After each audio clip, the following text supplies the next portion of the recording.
Good morning. Welcome back to another episode of Catapult Your Career, where we kind of talk about numerous careers and explore various options and insight to help you with your own career transition. And today we're going to cover a few different bits and bobs today. I'm very kind of lucky to have Faris, who's going to join me today. So welcome, Faris. How are you? I'm all the better for speaking with you, Michael. I'm very excited to be on Catapult Your Career today. Perfect. Thank you, Faris. And we're going to be really discussing a range of topics, I suppose, to help you in terms of your transition. So transitioning to a different career. And there's going to be various formulas and various pieces of experience that Faris will kind of share with us to help support you, the listeners. So without further ado, Faris, could you give us an introduction to yourself, perhaps a brief background of what you've done to date, I suppose? We don't have long enough, Michael. No, we do, but most of it's boring. So, look, catapult your career. I'm still waiting to catapult my career, but I've certainly transitioned my career a lot. So, as this is the thing, let's talk about the transitions that I've had and bring my career a bit to life and who I am and why I'm talking to you and your listeners today. So, my initial career was as a school teacher. So, I left university. I didn't know what to do in life. I thought, hey, I really fancy traveling the world. Hey, how can I do that? Teaching might be a good way. So I kind of winged it. Let's be honest. I didn't have a teaching qualification, but I managed to get a teaching gig in a school in Latin America that I then proceeded 5 years of teaching. But I soon ended up teaching in a school in London and realized it wasn't all it was cracked up to be. And there's lots of stories there, Michael, but I'll say. And I decided to transition. And I naively thought I could just do that by applying to a bunch of jobs. And it turned out it wasn't that easy. And again, I can tell you all about that. But I did eventually, after trying a few different careers, I did end up in an energy company on their graduate scheme. So I effectively had to start again. And I loved it. I learned all about the world of gas, electricity, power, all the things that we take for granted, but seeing it, like how it gets made and stuff. And I end up in the strategy team. I love strategy. I love sort of deciding the direction, solving complex problems. And from there, I had another career transition. I got approached to join strategy consulting. So kind of doing the strategy for a range of companies. And I moved into a life of a consultant, which I hadn't really thought about. It was quite a lifestyle change and lots of different parts of that. And I did that for 12 years, really enjoyed it. But I reached a bit where I realized I was going a bit stale. 12 years of doing the same thing, particularly if you're not really passionate about it, can soon you wake up one day and go, what am I doing in life? And I made my most recent transition, which was setting up my own company, which was to take all the elements of work that I enjoyed, which was helping people navigate strategic change, but through people and emotional intelligence. And I set up a company around that. So that's what I do today. I help people be more effective, either in teams or as individuals, working on different aspects of their how they like to communicate, the ideas they come up with, and their levels of focus. So that's me. Hopefully there's a lot in there that we can talk about, but also got your listeners going, oh, this guy sounds like he might have some interesting things to tell me. I'm sure they do, and so do I suppose. You've obviously had a very extensive and kind of varied background, and I suppose you mentioned all those kind of transitions, and your recent transition into where you are now, kind of running your own consulting firm. Yeah. And what I think, obviously, as founder and kind of running that, I know you kind of self-appointed as a chief effectiveness officer. Sorry, put my teeth in. But what does an average week look like now in your most recent transition as that role? Yeah. So, well, I'm now 4 years into that role. So, every year looks slightly different. But fundamentally, what does my job involve? The actual bread and butter, what earns me money is I go in and help companies. I facilitate companies to make strategic decisions. So that could be anything from what should we, what's our vision? What should we focus on? What are our priorities? How do we solve this problem?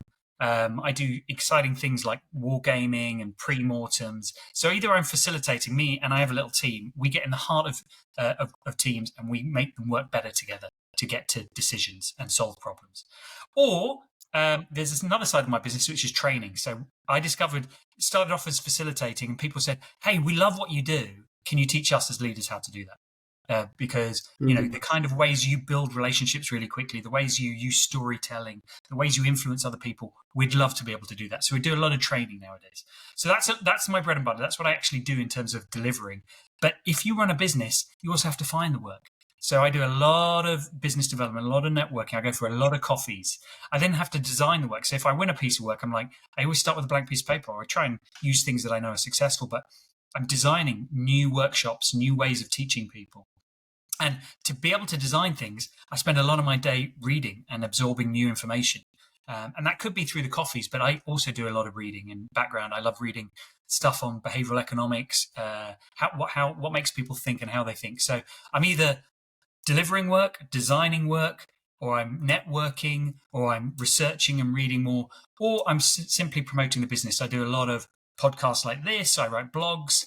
I do stuff to get the name of the company out there. So it's actually, if you look at my diary, I have one of 6 activities, and my diary is color coded, and I try and do a bit of every activity every day, or certainly across the week. So that's what my week looks like. It's one of those 6 activities that I've basically explained to you.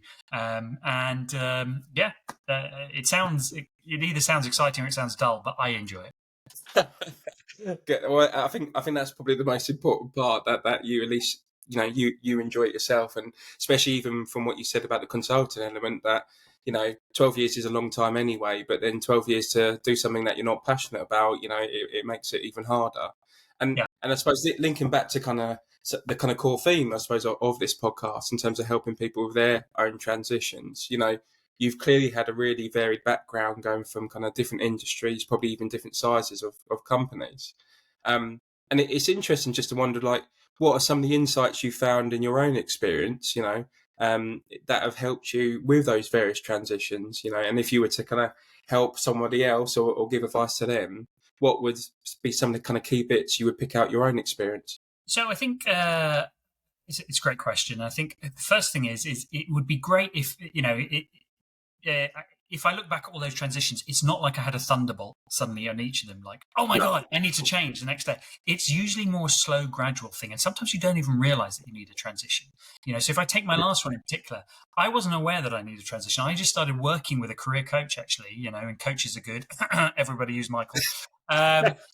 Coaches are great because she asked me the simple question the first time I met her. She said, so tell me, do you enjoy your job? And I answered something like, I think so. And she went, ooh, that doesn't sound good. Now, I'd never stopped and thought, but she clearly picked up on my hesitation to answer yes and answer passionately. So we began to unpack that, and it was only when, being asked the right questions and exploring it, did I realize I was actually bored in my job. I was treading water.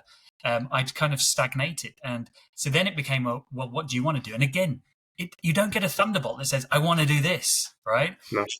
You have to really explore that question. It's a hard question, right? And she taught me through some great techniques to do that, which helped me work out that I should do this. But so certainly that was my last transition. My earlier transitions, if I think about going from teaching to the business world, for example, I just knew I needed a change. And I didn't really answer the second question of what should I do, because I was still in an exploration phase, and it's totally fine, to be in an exploration. Not every transition has to be to a dream job. It could just be to discover something different and get more information, because, that might be the intermediary transition to something else, So I look at every step I've taken as building me up to where I am today, so I don't regret any transition. Some were for fact finding, some were for fun, some were to just get the hell out of whatever I wasn't enjoying. But the last one was certainly much more intentional, and who knows what the next one will be. Definitely, and thank you so much for kind of sharing that insight with me and with the various listeners. I think there's a key bit in there that I really want to kind of highlight, is that every transition doesn't have to be to your dream role, and we might not even know what our dream role is, and that's fine. And I think there's a narrative sometimes that that you have to kind of pursue this passion and it has to be the next role and all the rest of it. And I kind of definitely align with a lot of those things around kind of people's values and wider life purpose, and essentially having a greater self-awareness of the things they do and don't like. That's only going to help somebody in their situation. But it's perfectly fine just to leave to get out of a bad situation, but like a temporary move or a temporary transition. And it's very often, like you've just done now, that we look back with hindsight. And I think about some of my first jobs out of university, which were probably well, almost horrific. I absolutely hated the experience. But my golly, they gave me a hell of a lot of resilience, which I utilise today. So, all the situations we've had, even if they're positive or negative, they can still help us, regardless of where we're going. But what is interesting, you said yourself about you weren't quite sure what you wanted to do and whether you actually enjoyed your job or not. I'm just interested though, something must have twigged for you to ask to speak to a career coach in the first place. So what made you, at least there must have been something inside, some unconscious perhaps. What made you, do you think, kind of reach out to the career coach? Do you know what? Maybe there was, but actually the reason I ended up with a career coach, I was in a company and I was very senior. And my boss said to me, we had a little budget to spend on our L&D, learning and development, each year. And she said to me, what are you going to spend this year's budget on? And I said to her, do you know what? I've pretty much been on every training course in this company. In fact, I run half of them. So I don't know. And she said, do you know what? Just get a coach. It'll get HR off our backs. You can talk about whatever you like with them. Just put it through, right? That's how I ended up with a coach. It was a little bit by accident, but maybe my subconscious was directing me to that. But it was but what we talked about in those sessions was driven by me, right? Even that first question, I could have pushed it down and said, no, actually, I'm loving my job. But I was like, actually, let's explore this, right? That was a great question. You picked up on something that I gave you a tell and you've played it back to me like any great coach does.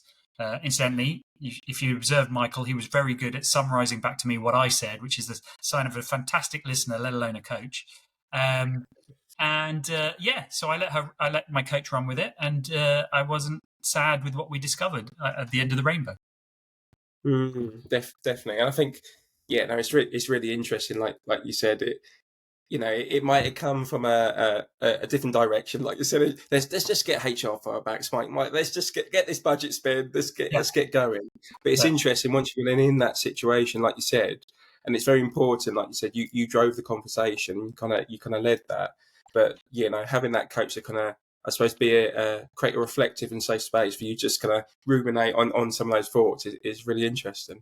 And kind of going back as well, you said there's various, I suppose, sides to your role currently, but there's a big aspect is that training element.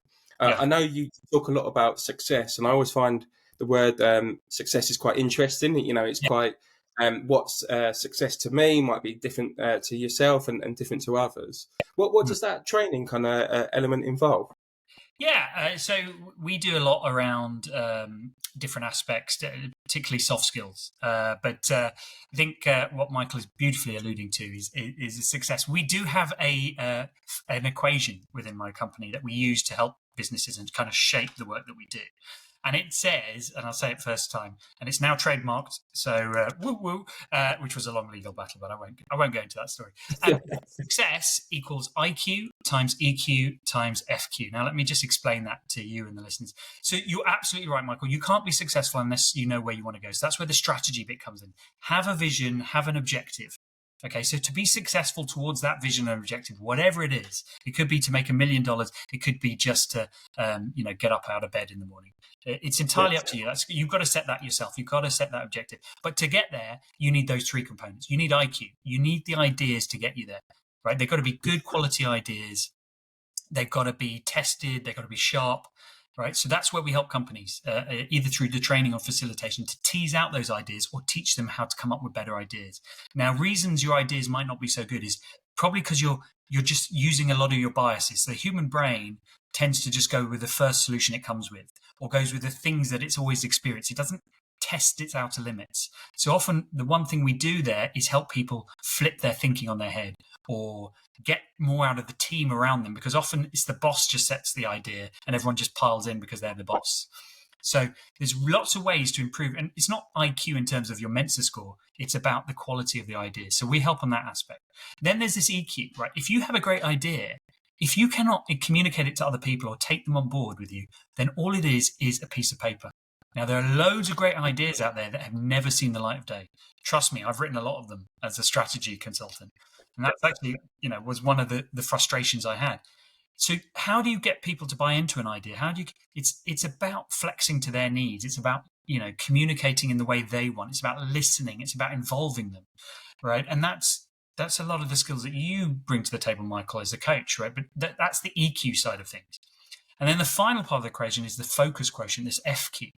Now, you can have a great idea, you can have other people brought on board, but if you're not focused enough to deliver it because you're trying to do 100 things at the same time, you're not going to be successful. It's not going to see light of day. And that's, you might have heard the famous statistic that 70% of projects, like IT projects, fail, right? And it's because of that lack of FQ often. They're just not disciplined enough. They're just not thing. And a lot of us get easily distracted, and companies get easily distracted. So having focus is really important, and we help companies with that. It's about prioritization. It's about removing barriers to focus. And we say the equation is multiply. It's not plus. It's IQ times EQ times FQ. Because as a former maths teacher, and you may remember, Michael, anything times 0 equals 0. Because I go into a lot of companies, they say, don't worry, we've got loads of IQ here. And I'm like, yeah, but you've got none of the others, so you're going to fail, right? You cannot hide the other two things by having a lot of one of them.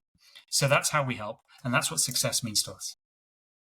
Amazing. Thank you for articulating that so well. And, there's so many parallels. Yes, obviously there's a clear focus with your company in helping businesses. But I hope the listeners can listen back to that, and there's a lot of clear parallels how people can apply that to their own lives individually as well.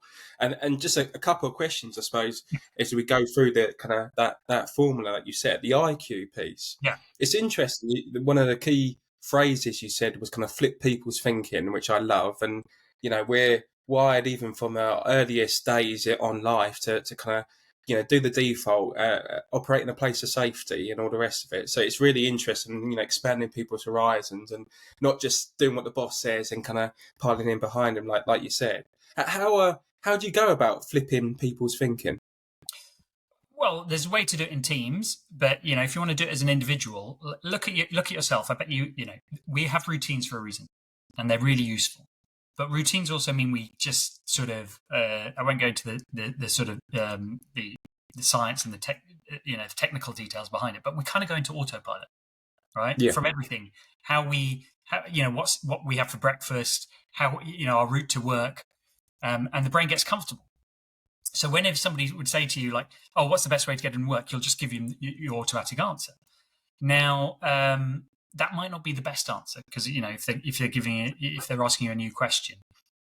So a good way to sort of shake up your own thinking is shake up how you do things, right? I'm the kind of idiot that will every month set myself a challenge. So I'm the kind of person I'm right-handed.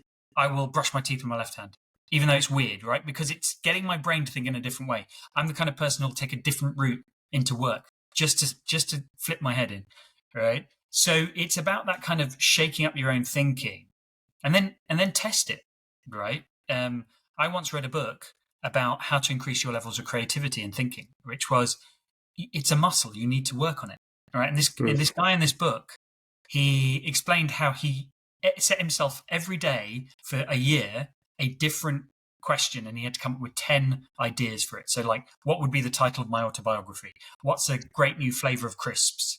Just, it could be silly stuff or it could be work stuff. And initially he found it very hard to come up with 10 ideas.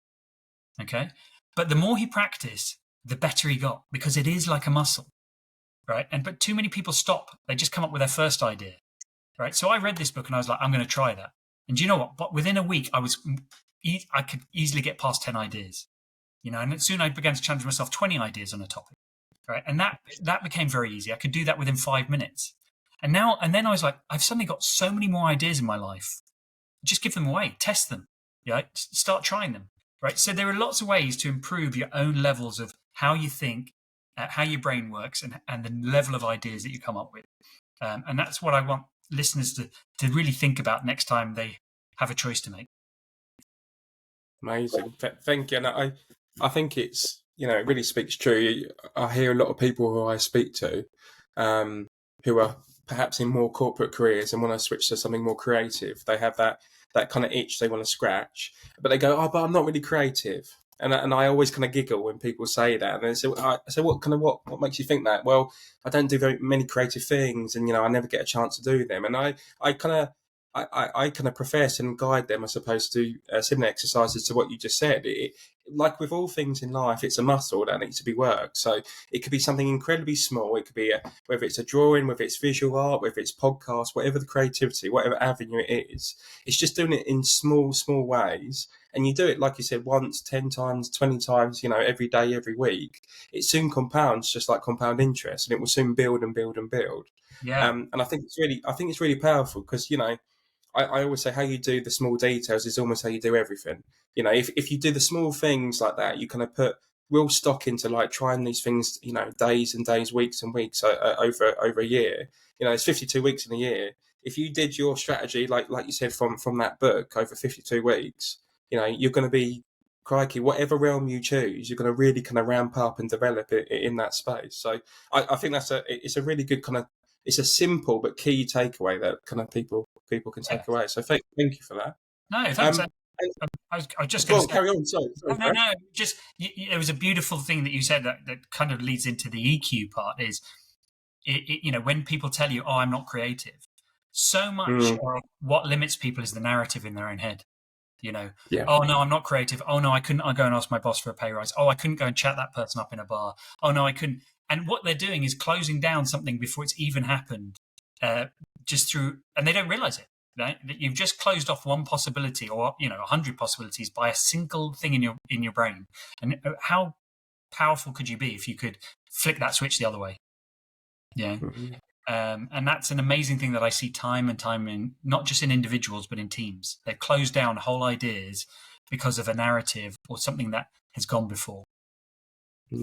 It's so true. I can almost hear the phrase, like someone has an idea in a team, in a business setting, and someone will say, "Oh no, but we don't do things that way," or "No, we've never done it that way though," or "Oh no, but you can't do it in this industry like that." And it's just like you said, it shuts it off within an instant, within a shot. And I mean that you're 100% speaking my language in terms of the mindset piece. I think people have no idea of what they can be capable of in terms of the kind of barriers that kind of fall upon them in terms of their mindset. And I think sometimes, and I truly believe this, and I said this in a previous podcast that will be coming out soon.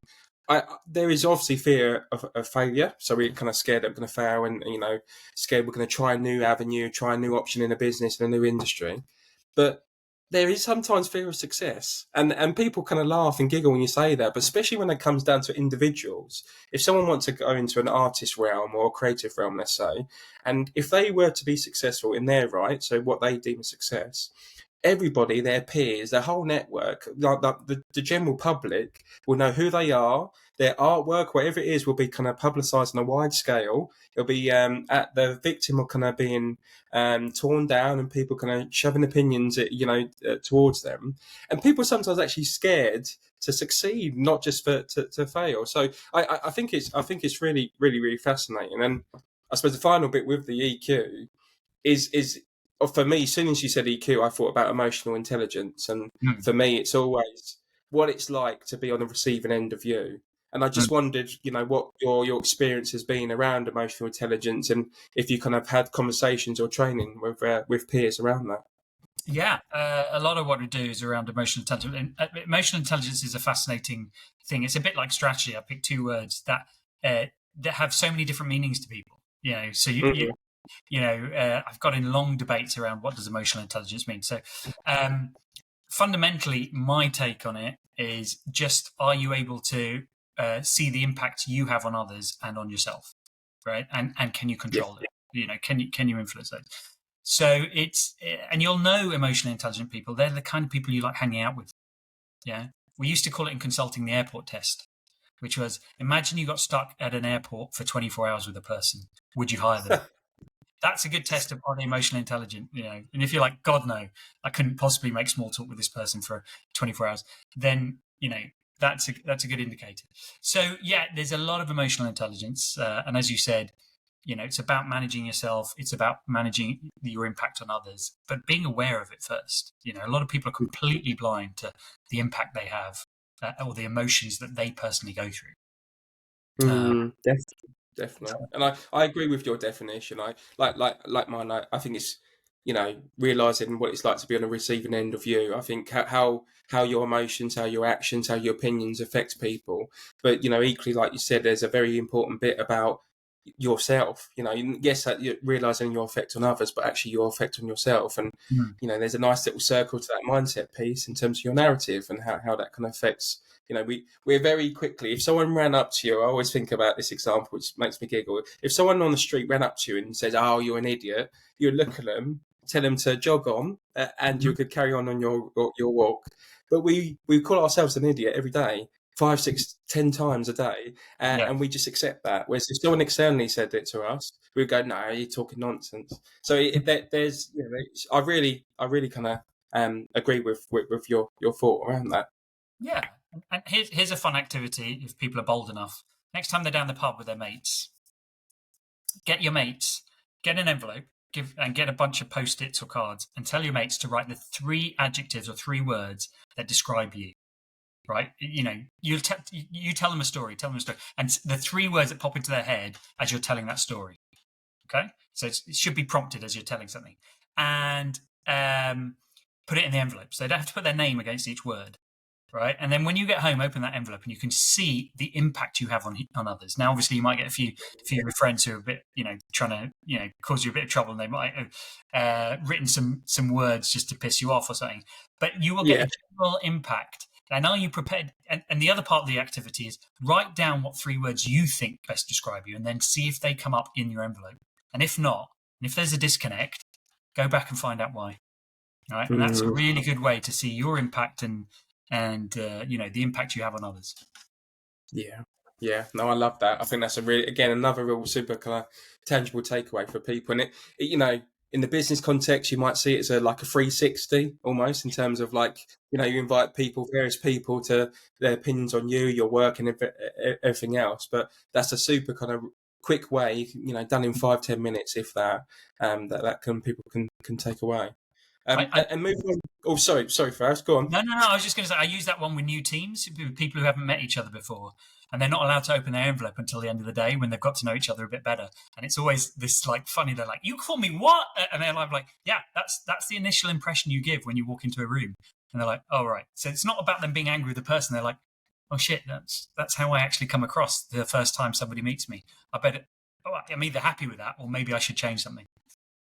Yeah, no, definitely, and I can think of times when I've kind of spoke to people, where it's via coaching or professional other professional areas, and people will often put a mask on when they come to work to cover up for their own insecurities. So they might be, say, a new leader, new manager, and they're very insecure. Perhaps they got promoted within the team themselves. There's various dynamics to kind of navigate, and they will put on this steely front, and all of a sudden they change their personality. They're kind of really hard, really kind of stone-faced, and all the rest of it, just because they're kind of making up for the insecurities of the experience that they've had. And they do the complete opposite of what they're trying to do. They're trying to come in as an empowered leader and really strong and bold and follow me, whereas really they kind of turn people completely off. And the whole, what is it, to go fast, go alone. If you want to go far, go together. And they did the complete opposite of what they're trying to set out initially. So that, like you said, that exercise for teams, for individuals, wherever, that will really kind of bring to the light of day the behaviours. They might be doing it to try and achieve one outcome and one result, whereas in reality they're doing the complete opposite. Yeah, 100%. So going on to your final piece of your formula, so the FQ and the focus. So it's interesting how it'd be interesting to hear how you kind of bring focus into businesses, and I'm sure again there'll be parallels for individuals, because I think times like where we're teetering on recession, and we hear this word keep bandied about from time to time.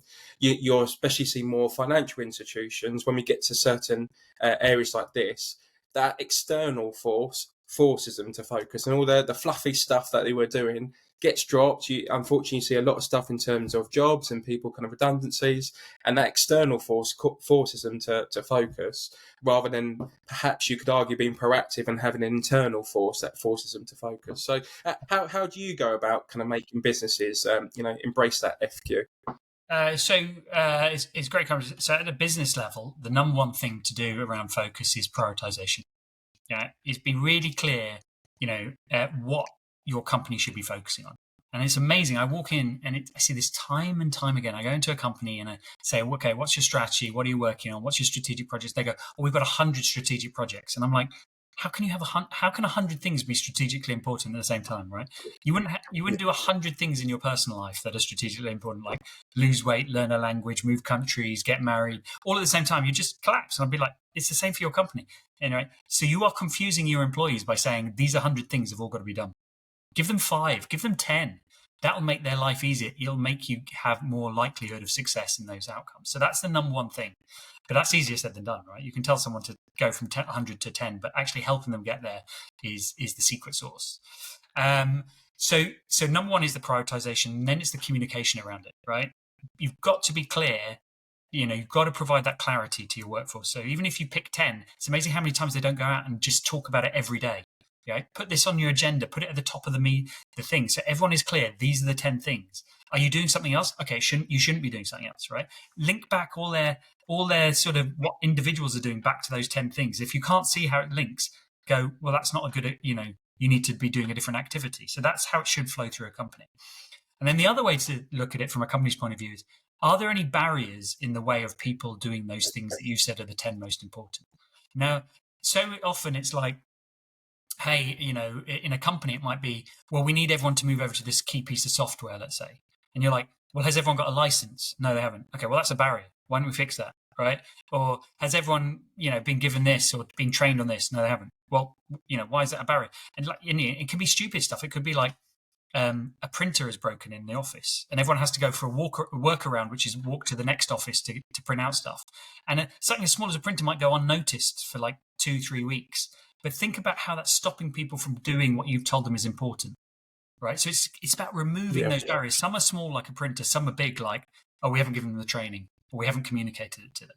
So that's how I help companies. Now, if you think about what I've just said, all that applies to you in your personal life, right? Are you clear both at work and in your private life what you should be focusing on? Or do you just do stuff because it's in front of you? Like, do you eat a biscuit because you're actually hungry and it was one of the things you said you needed to do today, or do you eat a biscuit just because it happens to be out on the kitchen counter, right? And that's a small thing, but that's what focus means about being intentional, having a clear priority. Now, I know people are going to listen and go, I'm not going to do that in my life. I'm not going to work out. Do I want to, But I mean, at a higher level, what should be the main things you try and achieve that week? And if you're not doing stuff towards it, why not? Have you got the right objectives, or are you just doing the wrong things? And then look at your own distractions. What is stopping you from being focused, right? Some you might not be aware of. Like, obviously, we've all heard about how much we look at our phones, right? So those things are obvious. Like, can you find a way not to look at your phone, right? You take the notifications off, blah, blah, blah, blah. But there's other things that will be distracting you, which you might be completely unaware of, right? Imagine this scene, Michael. Imagine I told you I need you to write a report by the end of the day. And you go, great, I'm going to do that, right? And you go, I'm going to give this my 100% of my focus. And then obviously you like messing around on your phone. So you lose like 30% of your focus, because 30% of your time because you're looking at it. But how about it reaches lunchtime and you're hungry and you don't have any food in your house?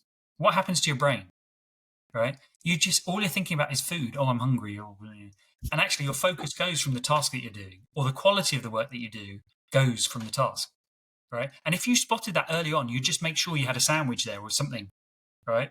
And even if you do notice it, you might have to go out to Tesco or other food stores available. And that takes time away from the task that you want.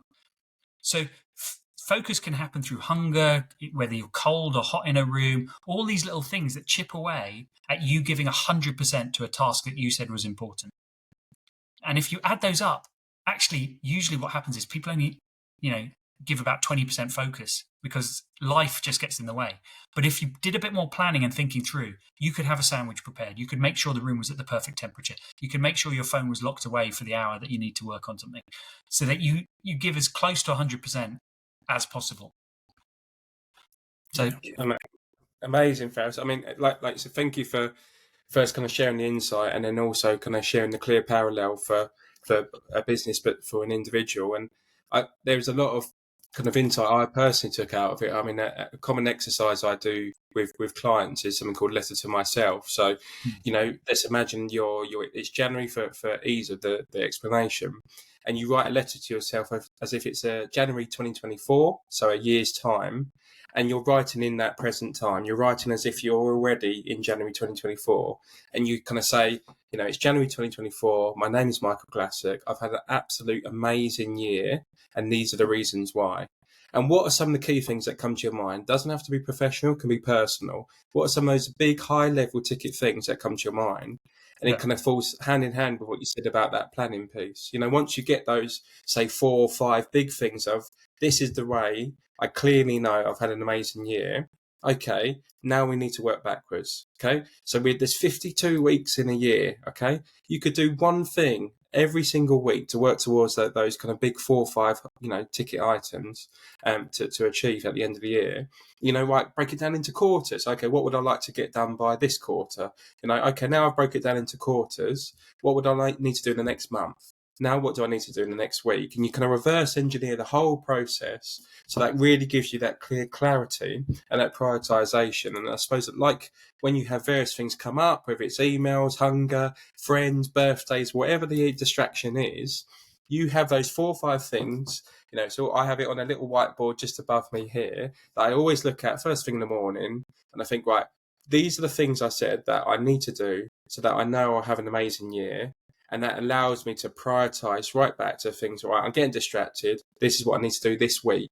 And I think by getting it really small to small, tangible tasks, just that you can accomplish in a week, it helps you not be kind of paralyzed and overwhelmed by, oh, crikey, I've got so many things to do. So I thank you so much for kind of sharing that kind of parallel and that kind of key insight for people.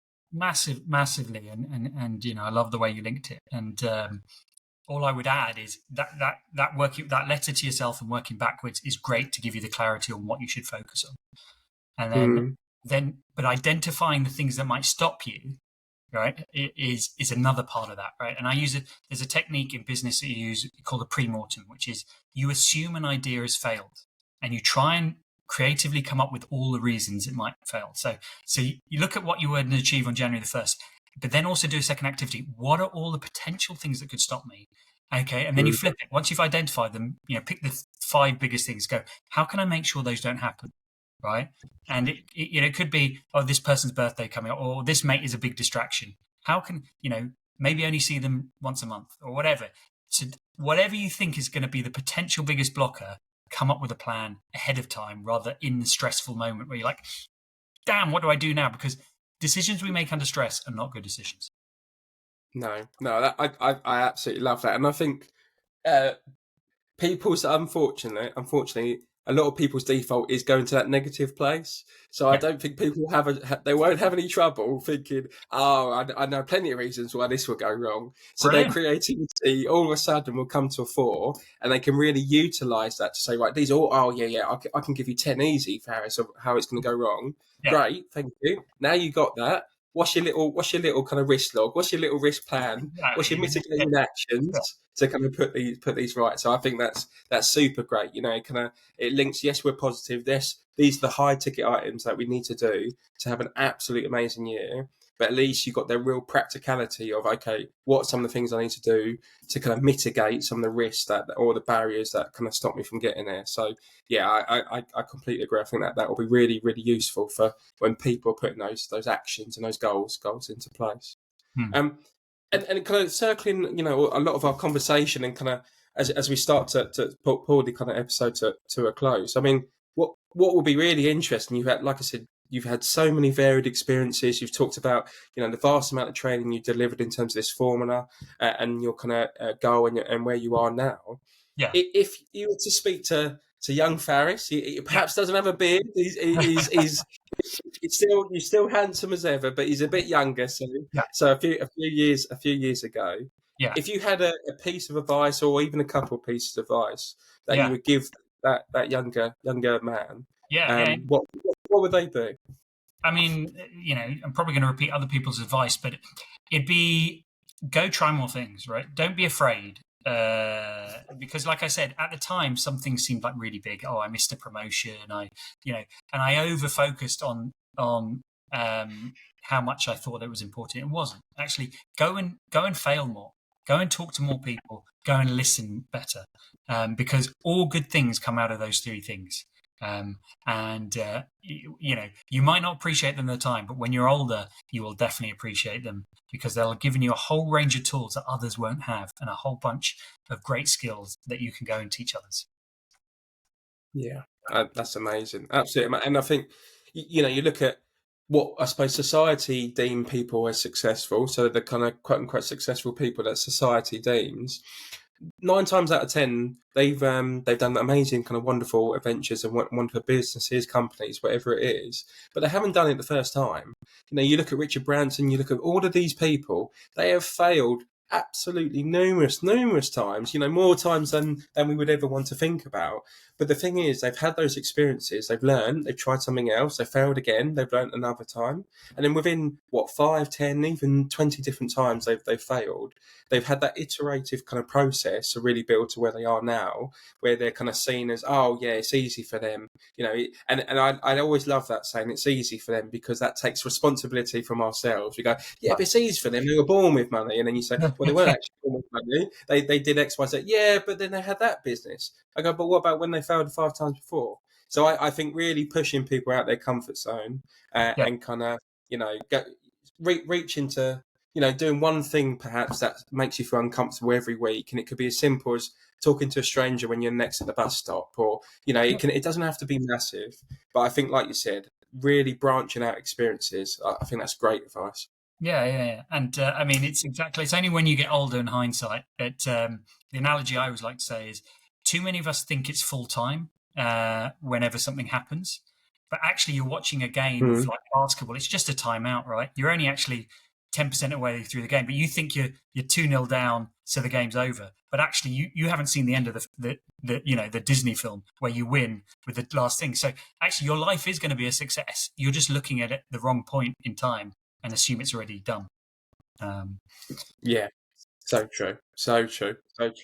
And if people, were hopefully gain a lot of insight from the conversation, and they want to continue this and reach out to yourself, Faris, where's the best place to do that? Well, they can come and look me up. I spend a disproportionate amount of time on LinkedIn, so look for Faris Aranki, and hit me up there.